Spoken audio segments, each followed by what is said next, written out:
Este es el primero de una serie de videos en el cual analizaremos el contenido del artículo 105 constitucional. En esta ocasión vamos a revisar a grandes rasgos cuál es la función normativa del artículo. Vamos a analizar también a qué se refiere la primera de las garantías, cuál es el concepto y las características del control de constitucionalidad que hace la Suprema Corte de Justicia de la Nación en las controversias constitucionales. ¿Comenzamos?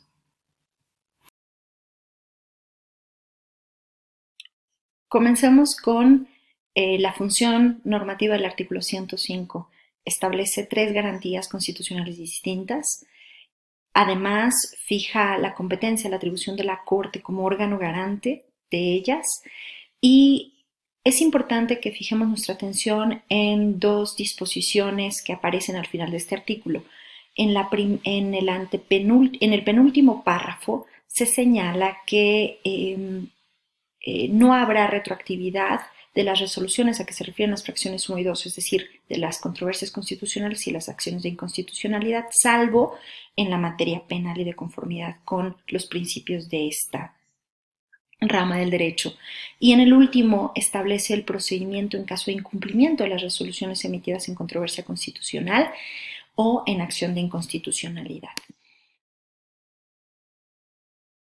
Vayamos con la fracción primera. En esta se determina la competencia de la Corte para resolver distintos tipos de conflictos que a lo largo de los incisos de esta primera fracción se describen. Debemos de poner atención que no se refiere y no se hace un listado de sujetos legitimados activamente para promover la controversia, sino que califica los distintos conflictos entre la federación y los municipios, entre la federación y una entidad federativa.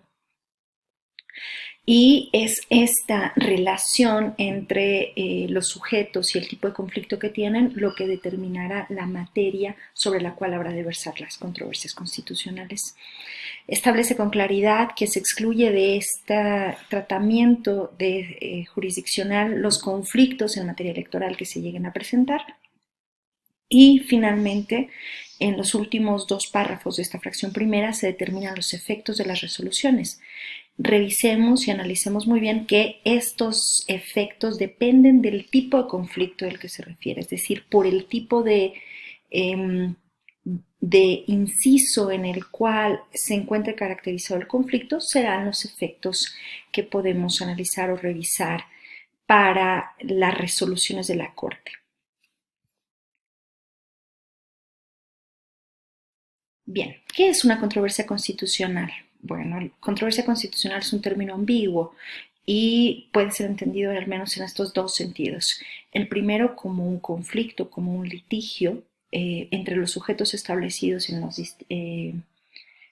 señalados ahí en la fracción primera del 105 y ahí caracterizados, pero es también el proceso que puede entablarse o que se entabla para dar solución a estos conflictos o a estos litigios. En otras palabras, la controversia se refiere tanto al litigio como al proceso que se va a entablar para resolverlo.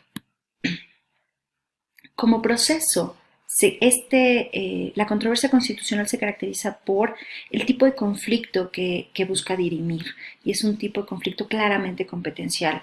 Hay un litigio entre dos órganos del Estado, entre poderes y órganos, entre ámbitos de gobierno, sobre a quién corresponde una determinada competencia, un determinado poder normativo. La segunda característica es que el órgano resolutor es la Corte y que dentro de entre quienes se puede dar este tipo de conflictos son órganos constitucionales al más alto nivel, ¿no? Poderes, el poder ejecutivo, el poder legislativo, órganos como la Comisión Permanente del Congreso de la Unión, entidades federativas, estados, municipios. Los efectos que ya señalábamos están en los últimos párrafos de la fracción primera y que determinan o que dependen del tipo de conflicto que se haya resuelto. en atención a ello podremos tener las consecuencias o efectos a los que se refieren estos últimos dos párrafos. Esta caracterización nos da o nos deja claro por qué Fixamovio nos recordaba que el derecho procesal constitucional que se refiere en este caso a las controversias es el derecho procesal constitucional del poder. Entonces, como proceso, independientemente de las distintas teorías de lo que significa el proceso, encontramos esta caracterización ya sea como una relación jurídica o como una situación jurídica triádica, entablada entre el actor y el demandado en un litigio muy específico, ¿no? Alguien está alegando o sosteniendo que el demandado está empleando, está haciendo uso de una competencia que no le corresponde y que alega que le corresponde a ella. Entonces, de entrada, este proceso es efectivamente un litigio, claramente un litigio, y el actor habrá de determinar, habrá que probar que tiene un interés, es decir, que alega que el otro está haciendo uso de una competencia que en inicio le corresponde a ello, y esto es lo que la Corte ha establecido como principio de afectación, como uno de los requisitos de procedencia de la controversia. Bien, entonces el artículo 105 nos permite conocer quiénes pueden ir a emplear, a exigir, a solicitar a las puertas de la Corte que garantice una competencia a su favor. La Corte ha establecido que estos incisos tienen que leerse numerus clausus, son literales y tienen que leerse como de forma excluyente, solo los que aquí aparecen. Eso es lo que nos dice el quehacer jurisprudencial de la Corte. Decíamos que en cada uno de los incisos no es que se señale quiénes pueden ir a la controversia, sino qué tipo de conflictos entre quiénes y quiénes puede plantearse este proceso.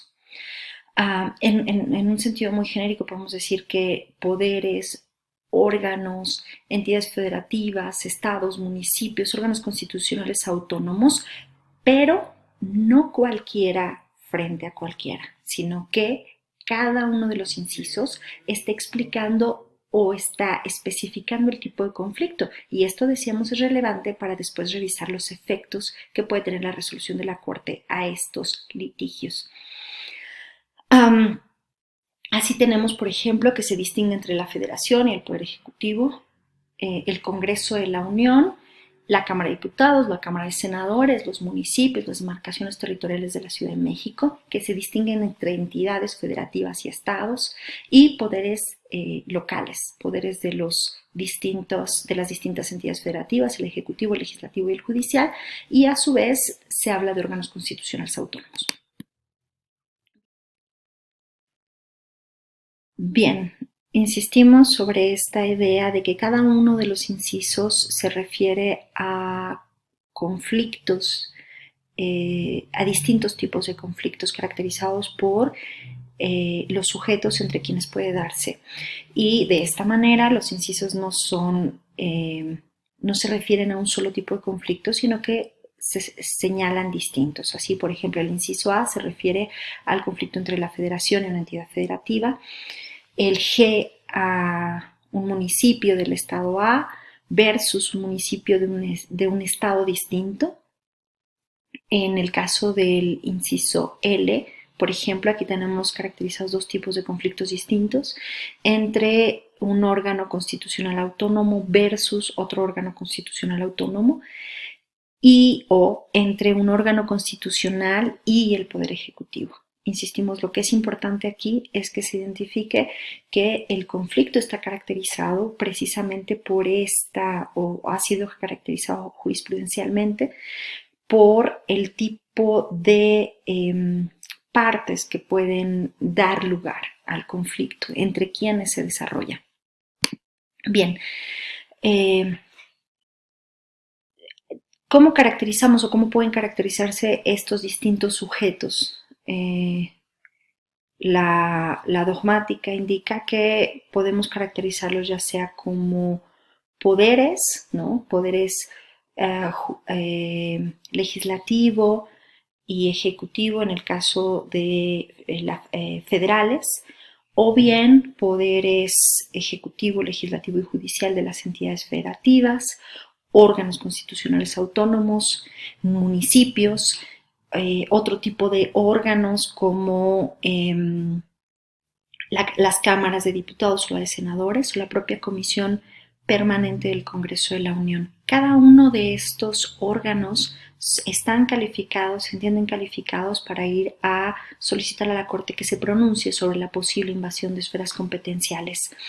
Cuando hablamos de la federación, y esta es la primera caracterización que vemos en el inciso A, estamos refiriéndonos al orden jurídico total o desde una perspectiva muy sencilla, vemos a la federación como un orden normativo que tiene un ámbito de validez que alcanza al todo el territorio nacional. La federación puede verse así enfrentada a una entidad federativa, a un municipio o a una demarcación territorial en el caso de la Ciudad de México. Y la característica pues de este orden o ámbito normativo es que abarca el territorio por completo y tenemos la caracterización de su participación o su legitimación en términos procesales activa en los incisos A y B del 105 constitucional. Bien, llega el momento de referirnos a las características del control que se ejerce en este proceso constitucional.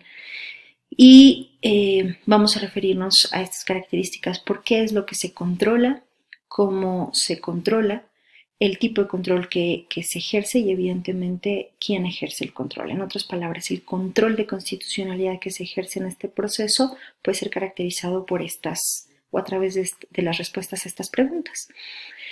Primeramente, ¿qué se controla? Bueno, en la controversia constitucional se pueden controlar tanto actos como normas, prima facie de quienes de los sujetos ahí establecidos en el 105, pero también de otros no específicamente señalados y que sin embargo dependen de estos. ¿Cómo se controla? ¿Cómo se hace el control, o mejor dicho, contra qué se compara, contra qué se contrasta el acto o la norma que habrá de revisarse? Pues puede ser contra el propio texto constitucional, pero de acuerdo con la Corte también puede ser con alguna disposición legal. Entonces, el control puede ser se puede ejercer tanto control de constitucionalidad como control de legalidad. Toda vez que se puede controlar tanto un acto como una norma, entonces el tipo de control es abstracto y concreto. ¿Qué significa esto? Que puede estarse revisando un acto, la aplicación de cierta normatividad a un acto concreto, o bien la norma general o la disposición general, y en este sentido tanto se puede llevar a cabo como un control abstracto como uno concreto, un acto o una norma sin necesidad de que haya habido un acto de aplicación de esa norma.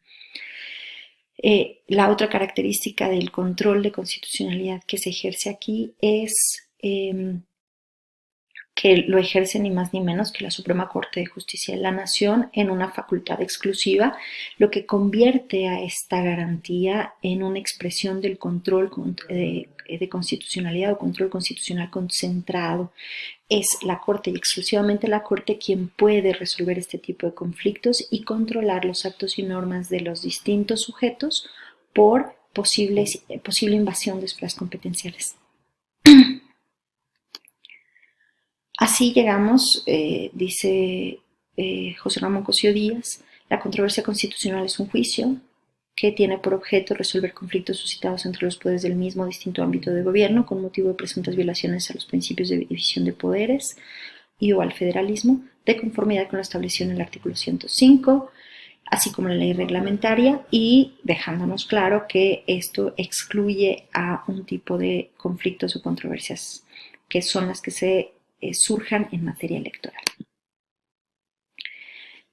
De esta manera, el artículo 105, fracción primera, establece una importantísima garantía de la supremacía constitucional y de los principios, el principio federal, el principio de división de poderes, y lo hace a través de un proceso sustanciado y resuelto por la Suprema Corte de Justicia de la Nación a través de una facultad de control concentrado de constitucionalidad que puede realizar tanto sobre actos como normas, que tiene como parámetro, puede tener como parámetro de control, es decir, contra aquello contra lo que se contrasta el acto, la norma que se va a controlar, tanto la Constitución como la ley, y para su resolución se entabla un proceso, ¿no? Ya se entienda como relación jurídica o como una situación, existe un proceso, se entabla un proceso, hay un conflicto real y sobre este conflicto en el que las partes alegan la invasión de esferas de su competencia, sobre este tema es el que versará la resolución de la controversia.